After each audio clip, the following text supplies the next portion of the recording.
सृष्टि बचपन से ही दिखने में सुंदर नहीं थी, लेकिन अमीर बाप की बेटी सृष्टि पर उसकी माँ जान छिड़कती।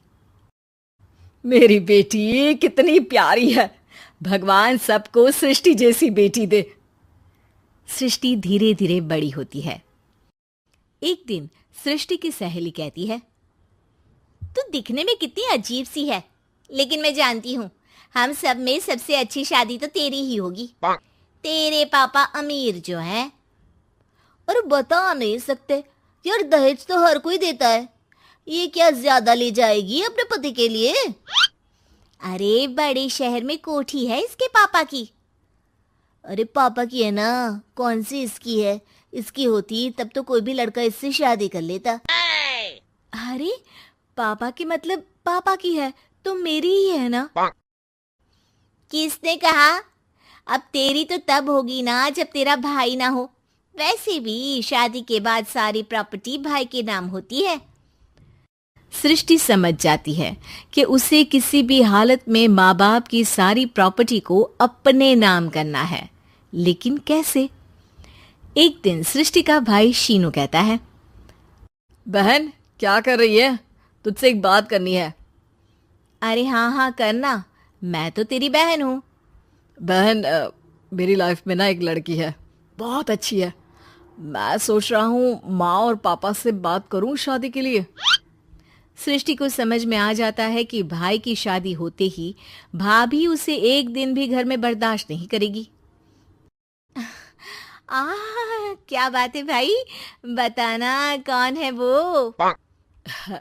यार वो बहुत अच्छी लड़की है, पढ़ी लिखी है, मेरे साथ जॉब भी करती है। बस एक प्रॉब्लम है। प्रॉब्लम? क्या प्रॉब्लम है भाई? यार वो शादीशुदा है, लेकिन उसके पति ने उसे सिर्फ इसलिए छोड़ दिया क्योंकि उसके माँ बाप दहेज नहीं दे पाए। सृष्टि ये सुनकर न जाने क्यों खुश हो जाती है।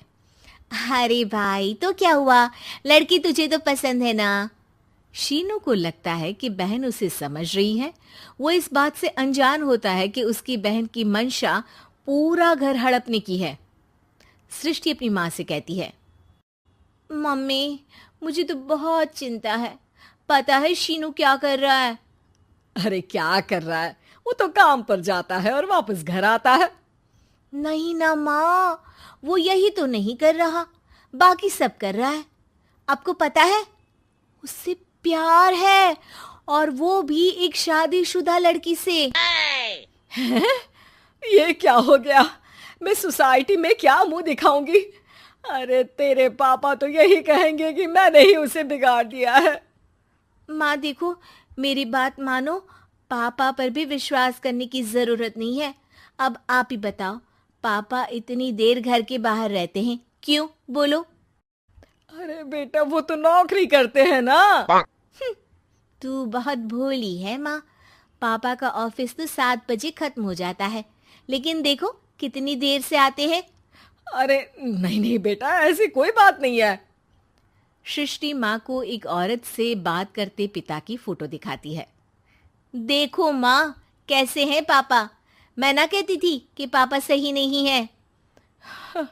मैं तेरे पापा से बात करूंगी, दे फोटो मुझे। ओ माँ, वो तो डिलीट हो गई। लेकिन चल, तूने तो देख लिया ना।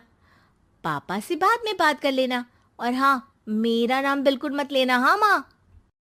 अब क्या था, सृष्टि के माँ और पिता के बीच झगड़ा होना शुरू हो जाता है। सृष्टि के मन में क्या चल रहा था कोई नहीं जानता था।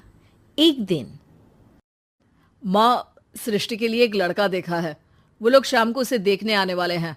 और हाँ माँ, एक खुशखबरी, मैं और पापा मिलकर एक नया बिजनेस ट्राई कर रहे हैं। शाम को लड़का आता है, सांवले रंग का। सृष्टि को तो बिल्कुल भी पसंद नहीं आता। लड़की की माँ कहती है, लड़की का चेहरा तो कोई खास नहीं, लेकिन अगर मेरे बेटे को आप लोग सेटल कर दें तो मैं उसकी शादी आपकी बेटी से करवा दूं। सृष्टि को लड़का बिल्कुल पसंद नहीं था। उसे भाई पर गुस्सा आ जाता है। लड़के वालों के जाने के बाद कहती है, माँ देखा, शीनू मेरे लिए कैसा लड़का लेकर आया।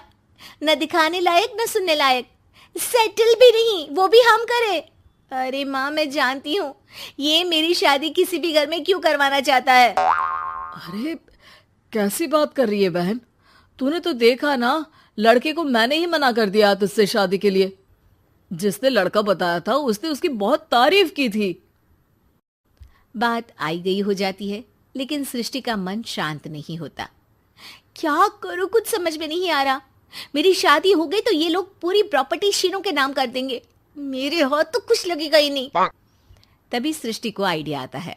वो किसी वकील को फोन करती है। जी देखिए, अगर आपके मम्मी पापा का तलाक हो जाता है तो आपके पिता की आधी प्रॉपर्टी आपकी माँ के नाम हो जाएगी, फिर उसे वो किसी को भी दे सकती है। सृष्टि अब माँ को बेटे के खिलाफ भरती है। माँ, शीनू पर नजर रखा करो, वो जिस लड़की के प्यार में है ना वो शादीशुदा है। यहाँ आएगी, सारा पैसा रुपया जमीन जायदाद सब हड़प लेगी। पापा का भी हाल तुमसे छुपा नहीं है। ऐसा ना हो कि मैं और आप एक दिन सड़क पर भीख मांगे। हे भगवान, मैं तो जीते जी मर जाऊंगी अगर ऐसा हो गया तो। ऐसा हो गया नहीं माँ, ऐसा ही होगा। अभी समय है, आगे का सोच लो। मैं तो कहती हूँ पापा से आधी प्रॉपर्टी लेकर अलग हो जाओ। पापा की आधी प्रॉपर्टी भी हम लोगों को अगर मिल जाती है ना तो अगले 7 जन्म सफल समझो। बेचारी माँ बेटी के कहने पर पति से तलाक लेकर अलग हो जाती है। सृष्टि अब पैसों से गाड़ी और अपने दूसरे महंगे शौक पूरे करने लगी। उसके दोस्त भी उसके पैसे इस्तेमाल करते। सृष्टि, कल तुम कहाँ थी? मैं सारा दिन घर पर अकेली थी। तो मैं क्या करूं? मैंने ठेका तो नहीं लिया है ना तुम्हें संभालने का। माँ को सृष्टि से ये उम्मीद नहीं थी। वो बैठकर रोने लगती है। वहीं उसका पति यानी कि सृष्टि के पिता आ जाते हैं। मैं जानता था कि तुम्हारा यही हाल होगा, तो आपने मुझे रोका क्यों नहीं? मैं रोकता तो तुम रुकती क्या? सृष्टि के कहने पर तुमने मुझ पर अपने बेटे पर शक किया, लेकिन तुम ये भूल गई कि कैसे हम दोनों ने मिलकर जीवन में इतना सब खड़ा किया। माँ पति के गले लग जाती है। मुझे माफ कर दीजिए, मैंने आपकी कमाई का एक बड़ा हिस्सा गवा दिया। कोई बात नहीं, तुम साथ हो तो मैं ऐसी 7 प्रॉपर्टी खड़ी कर दूंगा। तभी वहां सृष्टि आ जाती है रोते हुए। माँ, मयंक ने मुझे छोड़ दिया। वो बोल रहा था जब तक मेरे पास पैसे थे तब तक ही वो मेरे साथ था। पापा, माँ, मुझे माफ कर दीजिए।